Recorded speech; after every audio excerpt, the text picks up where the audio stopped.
Hi guys, in the last lecture we saw some cases based on transient stability. So we saw what happens when the fault occurs at middle of one of the parallel transmission lines. There we tried to determine the critical clearing angle that came out to be cos inverse Pm delta max minus delta naught minus P max 2 cos delta naught plus P max 3 cos delta max divided by P max 3 minus P max 2. Okay, this was the critical clearing angle. Here delta max was sine inverse Pm by P max 3, that is pi minus sine inverse, and delta naught was sine inverse Pm by P max 1. Okay, so these were the terms, and this is the most generic case of this transient stability analysis. Here P max 2 is called as transient stability limit, that is the maximum power transferable during the fault. P max 3 is the maximum power transferable after the fault, and P max 1 is the maximum power transferable before the fault. Then we studied another case in which the fault occurred near the bus in case of a parallel transmission line. There we determined the critical clearing angle as we substituted P max 2 equal to 0. So delta CR was cos inverse Pm delta max minus delta naught plus P max 3 cos delta max upon P max 3. Okay, and here the critical clearing time was under root 2m delta CR minus delta naught by PS, or we can say PM. And I told you when the fault occurs in middle of the transmission line, then during the fault power transferable is non-zero, so we cannot calculate the critical clearing time, but we can only compute critical clearing angle. So in this lecture what we will do is we will study similar cases for the case of synchronous motor and try to understand how does the stability in a synchronous motor is determined. So first let us derive the swing equation for the case of a synchronous motor. Now in synchronous motor, the developed torque is actually electrical torque T, out of which some part will be required to go to the shaft, some part will be required to overcome friction, and some part will be required to overcome inertia. Okay, the motor is developing a torque Te and it will be delivered to the shaft. It will be able to overcome inertia as well as it will be able to overpower the friction. So we can write Te is equal to Ts plus Tj plus Tb. Okay, that means Te minus Ts will be equal to Tj plus Tb. Now as we know, for worst case analysis we will keep Tb is equal to 0. So Tj will be Te minus Ts. Now Tj is actually J d square theta by dt square is equal to electrical torque minus shaft torque. Now to convert it into electrical domain, what we will do is theta m is equal to 2 by p theta e. So here we will get j into 2 by p d square theta e by dt square will be equal to T minus Ts. To convert torque into power, we will multiply both sides by omega Sm. So it will be J into 2 by P omega Sm d square theta E by dt square is equal to T minus Ts into omega Sm. Now omega Sm is equal to actually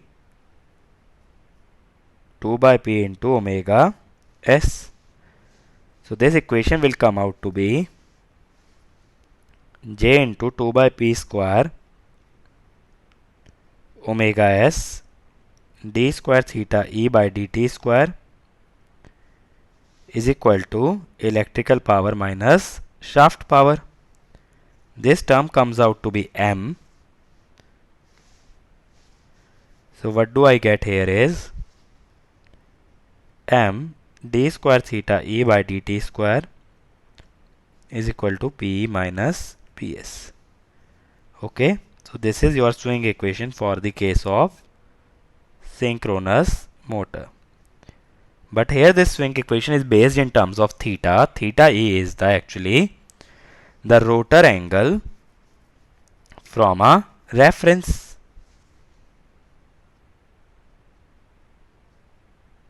Okay, from a fixed reference. So d square theta E by dt square actually represents rotor acceleration. But if you want to determine the equation in terms of delta, then we have to find certain relation between theta E and delta.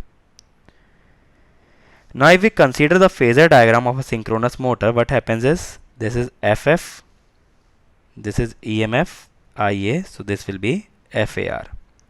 That will be opposite to the case of generator, and this will be my F resultant, this will be angle delta.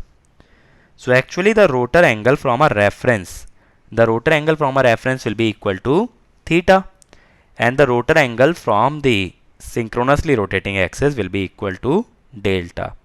So here what will happen is the relation between these two will be theta plus delta will be equal to omega S into T. How? Suppose this is my reference. This angle here is rotor angle theta. This angle is delta. And this is the synchronously rotating frame, which is omega st. Okay. Fr represent a frame which rotates at a synchronous speed. So in time t, it will travel by an angle of omega s into t. So from the figure I can say omega s into t is equal to theta e plus delta. That is omega s is equal to d theta e by dt plus d delta by dt. So d delta by dt will be equal to omega s minus omega, where omega is the rotor speed. Now if we double differentiate this equation, what we will get is d square delta by dt square minus d square theta e by dt square. So the swing equation will become,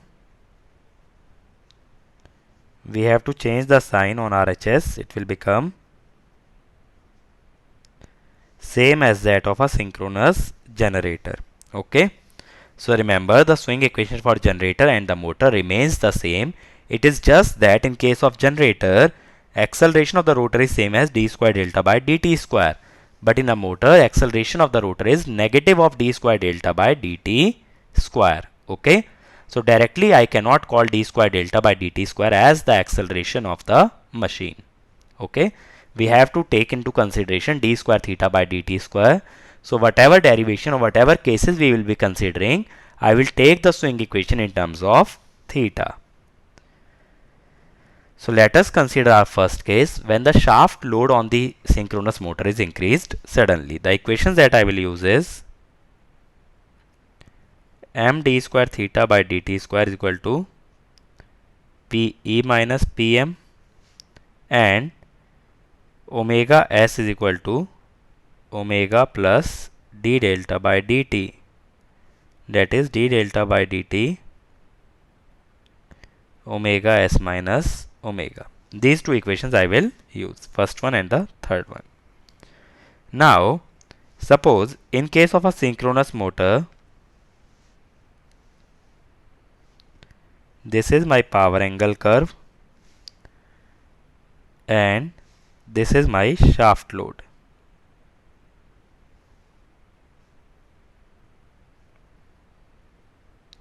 As I told you, under steady state both powers must be same because the acceleration must be 0 and speed must be constant at synchronous speed. So this will be the initial operating angle, that is delta naught. Now what happens is, suppose the shaft load is suddenly increased. Let us say it is increased to PM1. Then this should be my new value of delta, which is delta 1. So my system must settle down to a new steady state value, that is delta 1. So PM is equal to actually PM1 and P is equal to the power at point A.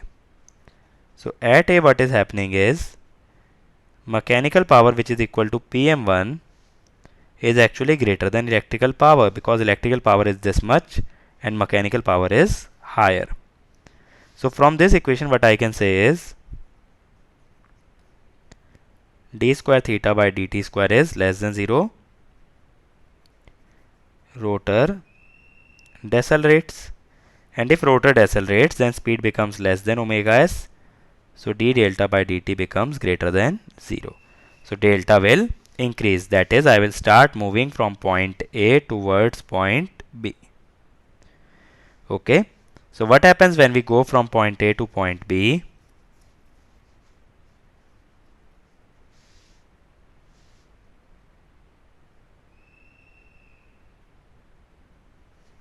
When we are going from A to B, actually PM is greater than P.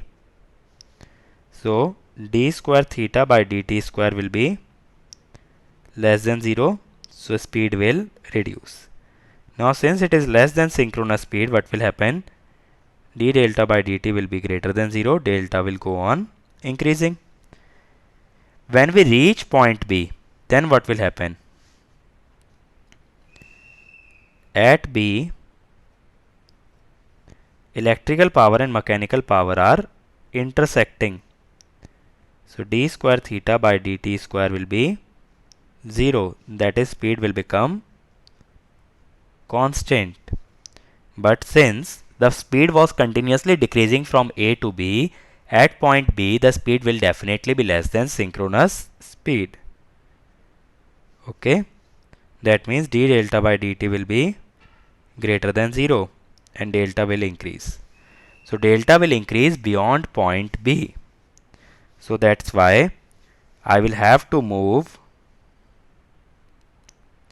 from point B to some point C. Okay. Now as we go from B to C, electrical power overtakes mechanical power. So d square theta by dt square becomes greater than 0. So speed increases. But now speed was continuously decreasing from A to B. That is, it went from 1000 rpm to let us say 500 rpm. Now it has started increasing.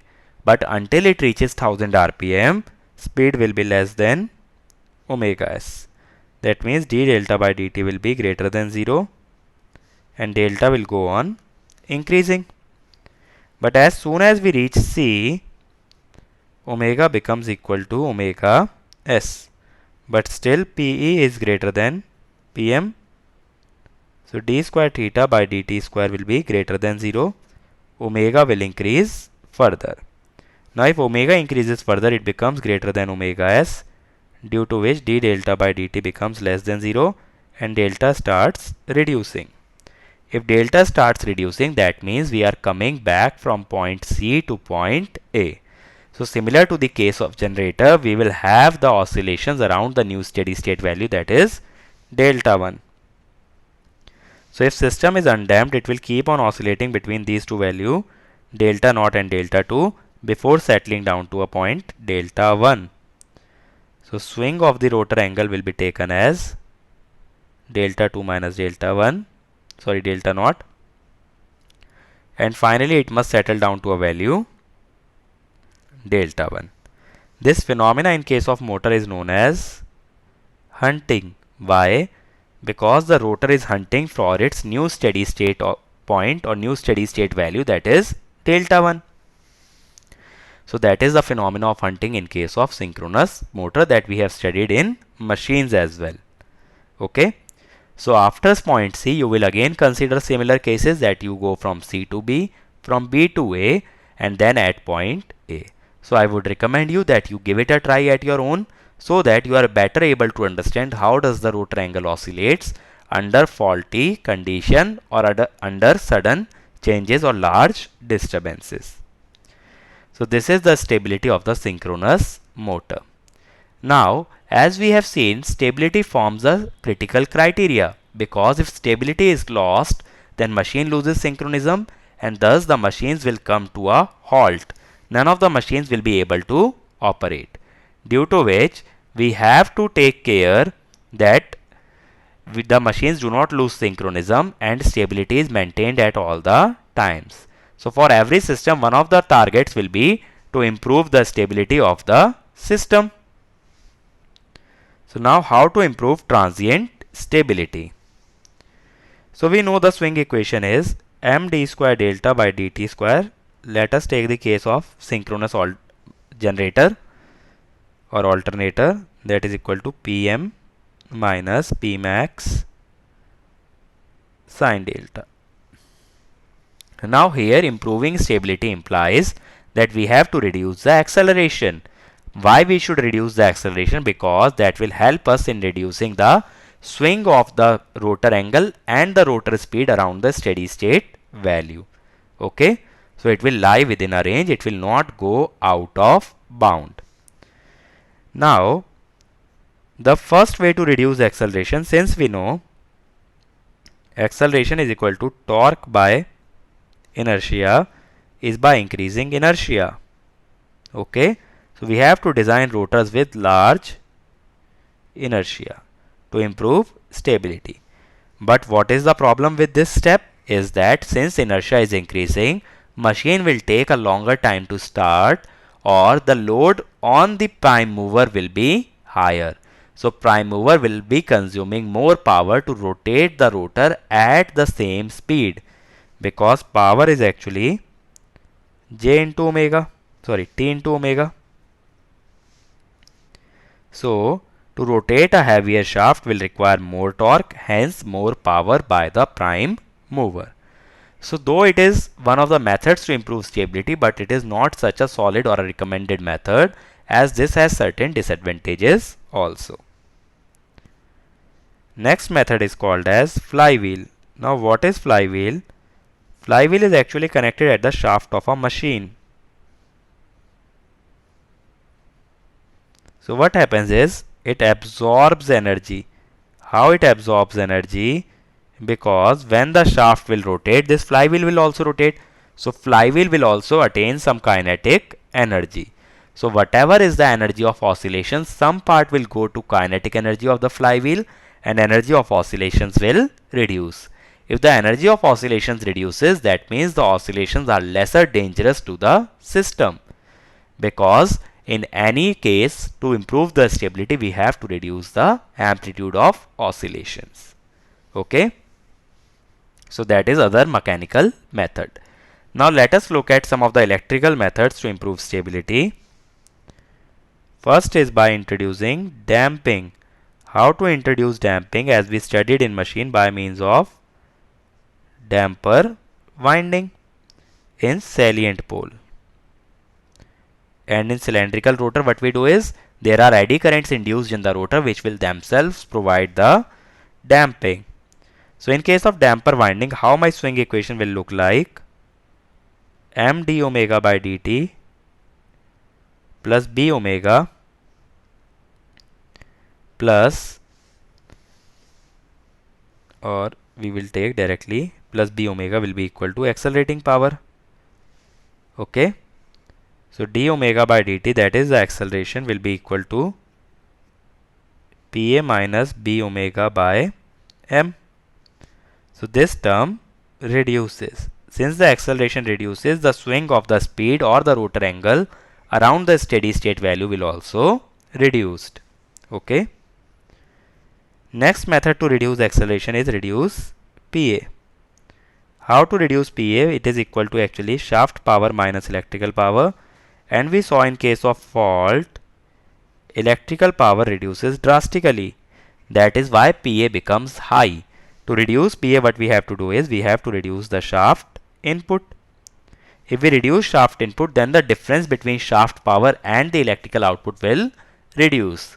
How to reduce shaft input is by closing the valve of the stream or the water falling on the turbine of alternator.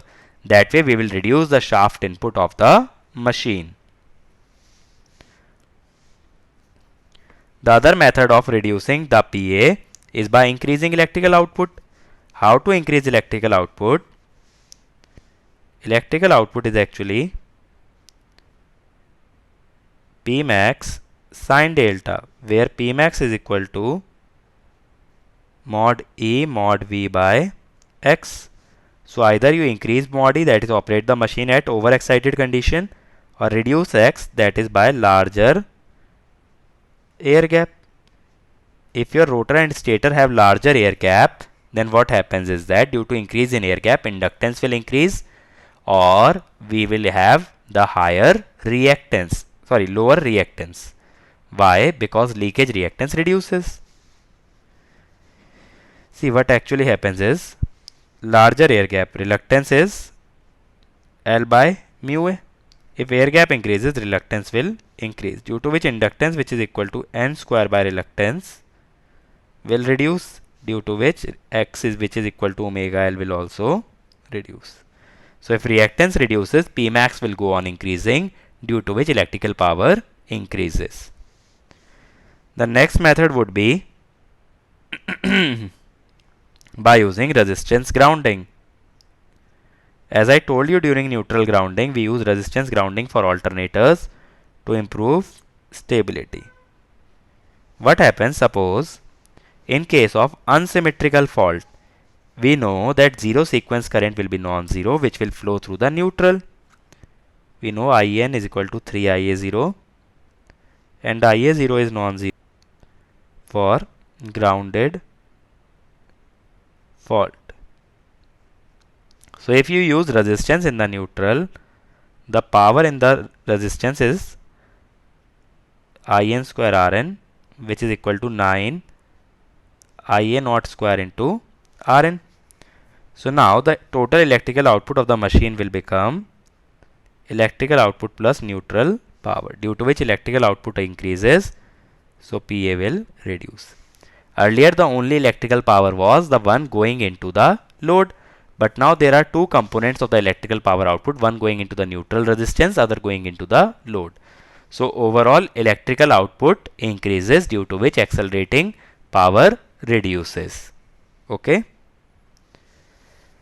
And the last method is by using 3-pole or by using a single pole circuit breaker. What is meant by single pole circuit breaker? See, there are two types of circuit breaker: single pole, 3-pole. Now 3-pole will open circuit all the three phases, whereas single pole will open circuit only one phase.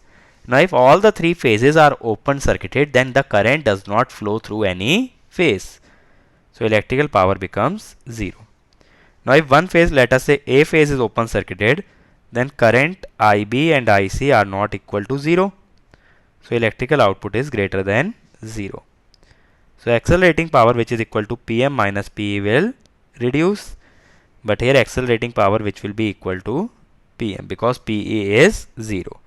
So that is why to improve the stability, instead of a 3-pole circuit breaker, we must use single pole circuit breaker, so that only one phase is opened and the supply can be maintained by other two phases, due to which electrical output will increase. So now let us summarize whatever we have covered in this lecture. We first saw the swing equation of synchronous motor, which was m d square theta by dt square is equal to PE minus PM, and in delta it was m d square delta by dt square PM minus PE, same as alternator, and we saw d delta by dt was equal to omega s minus omega. But one difference that we noted in synchronous motor was In first swing, while going from A to C, initially the speed reduced and then increased. So at B we will get minimum speed. Whereas in alternator, in first swing we had the maximum speed. But in a motor, in the first swing we have minimum speed.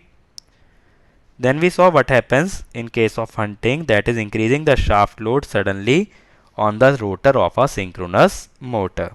That we saw that the rotor will oscillate between point A and point C, and it will finally settle down to the new steady state value, that is at point B. And last we saw how to improve transient stability by mechanical as well as electrical method. In mechanical we looked at flywheel and larger inertia. In electrical we saw damper windings, we saw single pole circuit breakers, we saw AVR and many more methods. Okay, so this is how to increase the transient stability. And remember, stability is one of the most critical criteria in a power system. So two of the foremost criteria are cost and the stability. So this is all about transient stability. In our next lecture, we will cover some problems based on the stability analysis.